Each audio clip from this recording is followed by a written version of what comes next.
नमस्कार, मैं हूं आपके साथ शिखा शर्मा और आज का दिन बेहद दुखद खबर लेकर आया। देश के पहले सीडीएस जनरल बिपिन रावत के निधन से देश में शोक की लहर है। तमिलनाडु के कुन्नूर में एक हेलीकॉप्टर क्रैश में जनरल बिपिन रावत, उनकी पत्नी समेत 13 लोगों का निधन हो गया। हादसे में जीवित बचे हेलीकॉप्टर के ग्रुप कैप्टन वरुण सिंह का इलाज जारी और सभी उनके लिए प्रार्थना कर रहे हैं।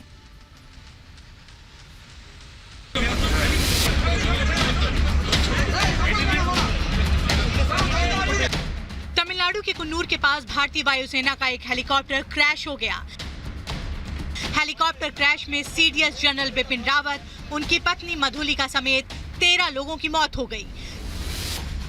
कुन्नूर के जंगलों में दोपहर 12:20 पर सेना का Mi-17 V5 हेलीकॉप्टर क्रैश हो गया। घने जंगलों में हुए हादसे के बाद हेलीकॉप्टर में आग लग गई। इसमें chief of defence staff general Bipin Rawat, उनकी पत्नी मधुलिका समेत सेना के 14 अफसर सवार थे। क्रैश में जनरल बिपिन रावत समेत 13 लोगों का निधन हो गया। Group captain Varun Singh Wellington के सैन्य अस्पताल में भर्ती हैं और उनका इलाज जारी है। हादसे के वक्त कैसा मंजर था, इसका अंदाजा आप चश्मदीदों के बयान से लगा सकते हैं। प्लेन हेलीकॉप्टर அப்படி வந்துச்சு, ஒரே சவுண்டு, கருகுமுன்னு சவுண்டு வந்த உடனே கீழே ஒரு மரத்தில் அடிபட்டு வரையிலேயே நெருப்புல வந்துச்சு. நெருப்புல வந்த உடனே இங்கே ஒரு பெரிய மரம் இருக்குது. அந்த மரத்தில் வந்து அடிபட்டோன்னே கீழே அப்படியே என்ன செஞ்சாப்புல வந்து பார்த்துட்டு ஃபயர் சர்வீஸுக்கு போலீஸுக்கு ஃபோன் பண்ணோன்னே ஒருத்தர் எரிஞ்சு அப்படியே அந்த ஒருத்தர் சாயுதார். மற்றவங்கெல்லாம் நம்ம வரக்குள்ளேயே பொத்துன்னு விழுகுறாங்க. விழுந்தா அவங்கள முன்னுக்கு எடுத்துடுறாங்க. हेलीकॉप्टर क्रैश के बाद बचाव करने वाले रेस्क्यू कर्मी का कहना है कि उड़ान भरने के आधे घंटे बाद हमें दुर्घटना की जानकारी मिली। हम मौके पर पहुंचे तो देखा हेलीकॉप्टर जलकर खाक हो चुका था। நாங்கள் ஜிம்கான ஹெலிகாப்டர் கூட்டி போயிருந்தோம். வழக்கமாக நாங்கள் போகிறது தான். மிலிட்ரி ஆஃபீஸரில் வந்தாங்கன்னா ஃபயர் சர்வீஸில் நாங்கள் போயிருப்போம். நாங்கள் நின்னா தான் வண்டி கீழே இறங்கு, நாங்கள் போனோம் வண்டி கீழே இறங்காது. ½ ஆகி வரல. அப்புறம் இடையில எங்கள் மெசேஜ் வந்துச்சு, இந்த மாதிரி ஆக்சிடென்ட் ஆகிடுச்சுன்னு சொல்லிட்டு. அப்புறம் அங்கேருந்து கிளம்பி விரைவாக வந்துட்டோம். மூமெண்ட்லேயே நாங்கள் இருந்தோம். ஸ்பாட்டில் டப்புன்னு அங்கேருந்து ஓடி வந்து இடையில வந்துட்டு எங்கள் ஃபயர் சர்வீஸ் வண்டி வராது. வழி இல்லை, ஒரு காட்டுக்குள்ளே இருக்குது. நடந்து வந்தோம், ஒரு 2 கிலோமீட்டர் நடந்து வந்தோம். வந்து விரைவாக வந்து செயல்படுறதுனால 2 பேரும் நாங்கள் காப்பாற்றினோம். ஆனால் இப்போ எப்படிக்கான்னு தெரில. ஒருத்தர் வந்து 90% தீக்காயம், இன்னொருத்தர் வந்து 45%. என்னை பார்த்தா தான் தெரியும். மற்றவங்களும் அடையாளம் எதுவும் தெரில. மற்றவங்களாம் அடையாளம் தெரியாமல் தான் விட்டணும்.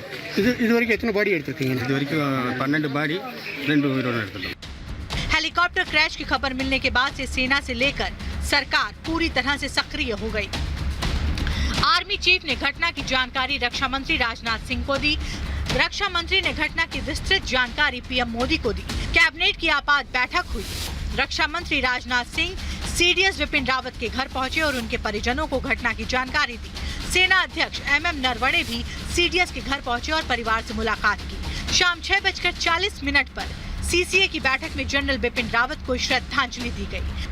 देश के पहले सीडीएस रहे जनरल बिपिन रावत के निधन से पूरे देश में शोक की लहर है। 43 साल तक सेना की पूरे समर्पण के साथ सेवा करने वाले राष्ट्र रक्षक को पूरा देश नमन कर रहा है। Bureau report, Republic Bharat. तो अलविदा कह गए देश की आन बान और शान जनरल बिपिन रावत। देश के पहले सीडीएस का हेलीकॉप्टर क्रैश में निधन हो गया है। जनरल के पार्थिव शरीर को कल दिल्ली लाया जाएगा। पीएम मोदी ने भी उनके निधन पर दुख जताते हुए देश का महान सपूत उनको बताया है।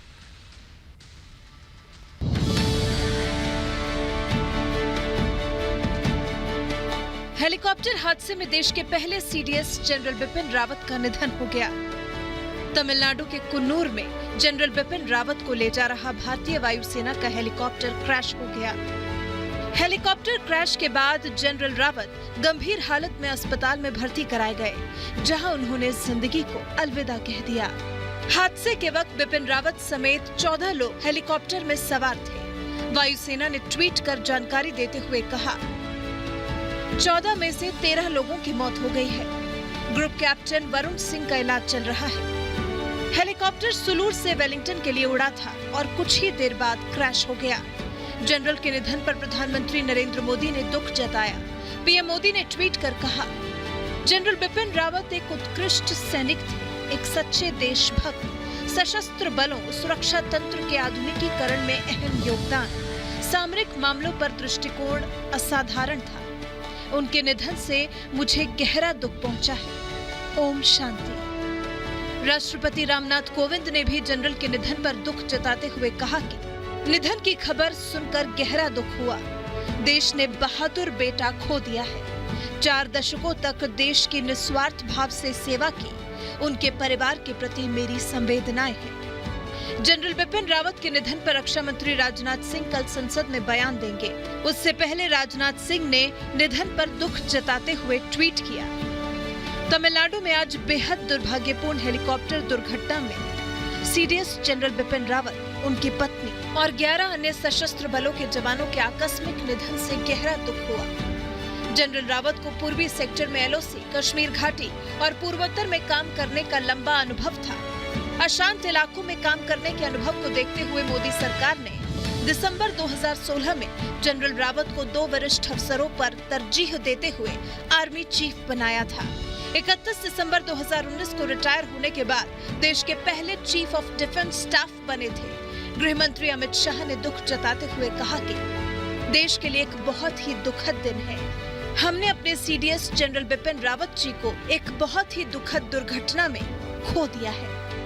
वो सबसे बहादुर सैनिकों में से एक थे जिन्होंने लगन के साथ मातृभूमि की सेवा की। बताया जा रहा है कि खराब मौसम की वजह से वायुसेना का हेलीकॉप्टर दुर्घटनाग्रस्त हो गया था। हालांकि हादसे के सही कारणों का पता लगाने के लिए वायुसेना ने जांच के आदेश दे दिए हैं। जनरल बिपिन रावत सुबह 9 बजे दिल्ली से विशेष विमान से रवाना हुए। सुबह 11:30 बजे सुलूर एयरफोर्स स्टेशन पहुंचे। सुबह 11:45 पर हेलीकॉप्टर से वेलिंगटन के लिए रवाना हुए। दोपहर 12:20 पर काटेरी गांव के करीब हेलीकॉप्टर क्रैश हो गया। हमारे लिए बहुत बड़े दुख हमारे सामने आया है और बहुत हमारी अपूर्णीय क्षति हुई है। जनरल बिपिन रावत जी के जाने से उनकी मृत्यु का जैसे ही संदेश मिला है, सारे उत्तराखंड वासी, पूरे भारतवासी सब बहुत दुखी हैं। उनका जाना निश्चित रूप से एक बहुत बड़ी क्षति है। बिपिन रावत के पार्थिव शरीर को कल दिल्ली लाया जाएगा। इस बीच देश के पहले सीडीएस के निधन के बाद सीसीएस की अहम बैठक हुई। पीएम की अध्यक्षता में हुई बैठक में राजनाथ सिंह, गृह मंत्री अमित शाह समेत मोदी सरकार के सभी बड़े नेता मौजूद थे।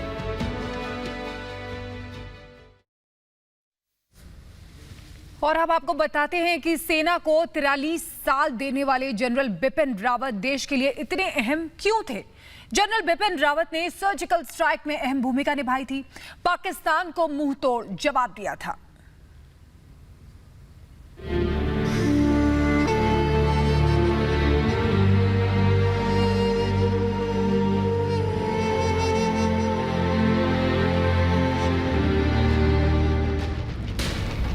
देश के पहले सीडीएस रहे जनरल बिपिन रावत अब हमारे बीच नहीं है। तमिलनाडु के कुन्नूर में हेलीकॉप्टर क्रैश में जनरल बिपिन रावत, उनकी पत्नी समेत 13 लोगों का निधन हो गया।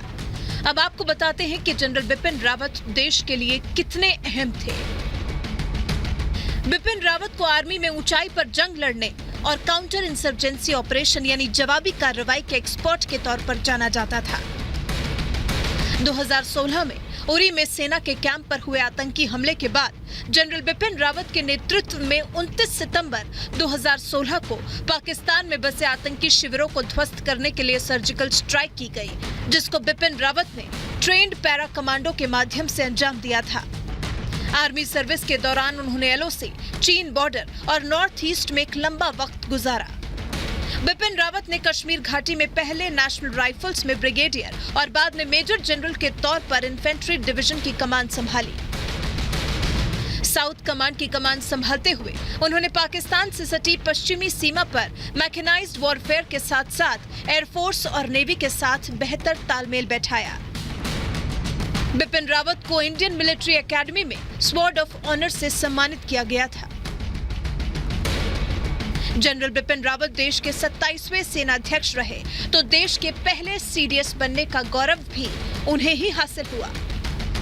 Surgical strikes post Uri terror attack and the Balakot air strikes have delivered a strong message that it no longer enjoys the impunity of pushing terrorists across the line of control under the nuclear bogey.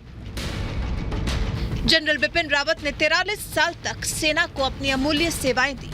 General Bipin Rawat को counter insurgency operation का expert माना जाता था। 2016 में उरी हमले के बाद पाकिस्तान में हुई सर्जिकल स्ट्राइक को अंजाम देने के पीछे जनरल बिपिन रावत का अहम योगदान था। पैरा कमांडो कैसे पीओके में घुसकर आतंकियों के कैंपों को ध्वस्त करेंगे, इसके पीछे की पूरी प्लानिंग भी जनरल रावत की टीम ने ही की थी। उनके निधन से सेना ने जहां अपना दमदार जनरल खोया, वहीं राष्ट्र ने अपने एक बहादुर योद्धा को खो दिया है। सीडीएस जनरल बिपिन रावत का हेलीकॉप्टर क्रैश क्यों हुआ, ये आपको बता दें कि खराब मौसम ये वजह बताई जा रही है। कम विजिबिलिटी हादसे की वजह बताई जा रही है। घने जंगल से क्रैश लैंडिंग भी फेल रही, ऐसा बताया जा रहा है। हालांकि जांच का विषय है, आगे जांच होगी, लेकिन आपको बता दें कि जीवन के 43 साल सेना को देने वाले, पाकिस्तान को घर में घुसकर सबक सिखाने वाले रहे सीडीएस जनरल बिपिन रावत।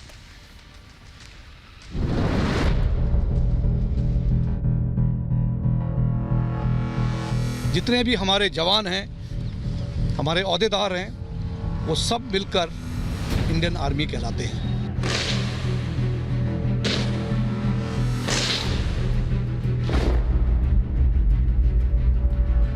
और जब Bipin Rawat chief of Indian army बनता है तो इन सबको शामिल होके अपनी कार्रवाई करता है।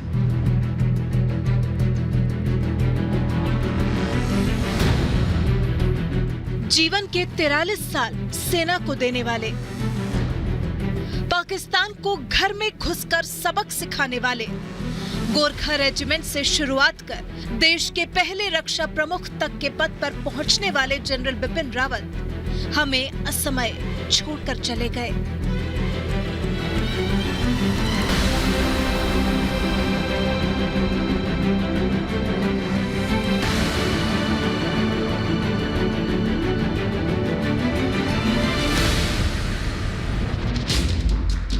जनरल बिपिन रावत वो शख्सियत थे जिनसे चीन और पाकिस्तान थर्राते थे।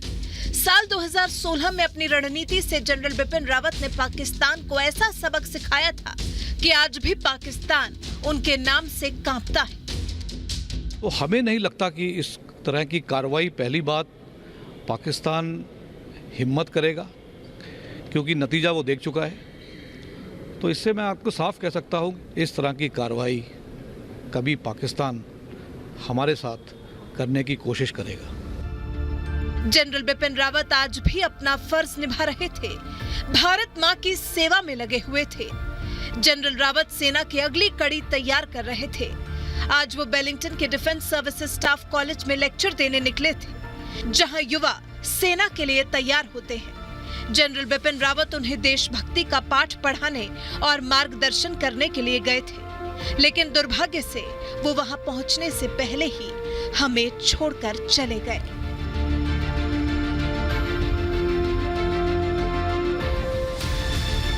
सत्ताईसवें सेना प्रमुख बिपिन रावत ने तीनों सेनाओं को एक सूत्र में पिरोने का काम किया।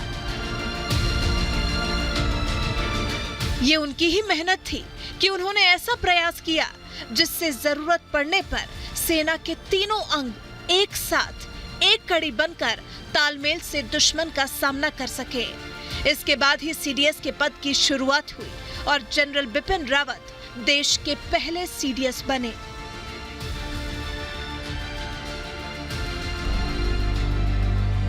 देवभूमि उत्तराखंड में जन्मे जनरल बिपिन रावत का बचपन ही फौजियों के बीच बीता। उनके पिता लेफ्टिनेंट जनरल रहे। आईएमए देहरादून से पढ़कर निकले जनरल बिपिन रावत ने अमेरिका के सर्विस स्टाफ कॉलेज में भी पढ़ाई की। अमेरिका से लौटकर उन्होंने सेना में शामिल होने का मन बनाया।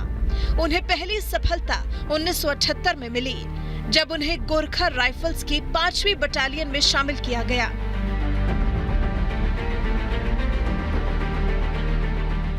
भारत ही नहीं, विदेशों में भी उन्होंने अपनी क्षमता का लोहा मनवाया।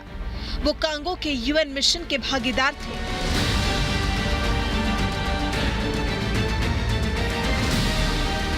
जहां 7000 लोगों की जान बचाई, जनरल बिपिन रावत ने युद्ध नीति और कौशल का सही इस्तेमाल करते हुए आर्मी में अनेक मेडल प्राप्त किए, जिनकी सूची बनाना आसान नहीं है।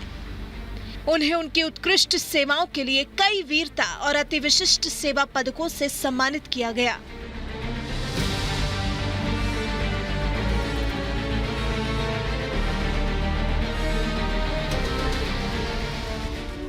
जनरल बिपिन रावत अच्छे लेखक भी थे। उनके लेख दुनिया भर में पढ़े जाते हैं। समाज को सही दिशा देने की तमाम बातें उन्होंने लिखी हैं। सैनिकों का मनोबल बढ़ाते हुए जनरल रावत कहते थे, उन देशभक्तों की बराबरी हम नहीं कर सकते जो सियाचिन की ठंड में देश की सेवा करते हैं। वो देश के आम नागरिकों को भी देश की सुरक्षा की कड़ी में उतनी ही अहमियत देते थे। उनका मानना था कि देश की सुरक्षा के लिए हम अकेले कुछ नहीं करते, हमारा हर एक सैनिक इसमें भागीदार होता है। इतना ही नहीं, देश का हर एक नागरिक देश के लिए कुछ न कुछ तो जरूर करता है। जनरल बिपिन रावत ने पाकिस्तान और चीन सीमा पर भी अपनी सेवाएं दी हैं। उन्होंने पूर्वोत्तर में आतंकवाद को कम करने में महत्वपूर्ण भूमिका निभाई। म्यांमार में आतंकी संगठन NSCN के कई आतंकियों को ढेर किया था। तब 21 पैरा 3rd कॉर्प्स के अधीन थी, जिसके कमांडर बिपिन रावत ही थे। जनरल रावत ने 2016 में पाकिस्तान को सबक सिखाने में बड़ी भूमिका निभाई थी। पाकिस्तान के आतंकवादी शिविरों को ध्वस्त करने के लिए भारत ने सर्जिकल स्ट्राइक की थी। पाकिस्तान के पर कतरने वाले जनरल बिपिन रावत चीन को भी सीधी चुनौती देने से कभी नहीं चूके। वो चीन को नंबर 1 दुश्मन मानते थे। जनरल रावत शौर्य, समर्पण, सादगी, साहस की मिसाल थे, जिनका जीवन ही देशभक्ति की पाठशाला है। वो आखिरी वक्त तक देश के लिए अपना फर्ज निभा रहे थे। महान देशभक्त CDS जनरल बिपिन रावत को रिपब्लिक भारत श्रद्धांजलि अर्पित करता है। जनरल बिपिन रावत अमर रहे।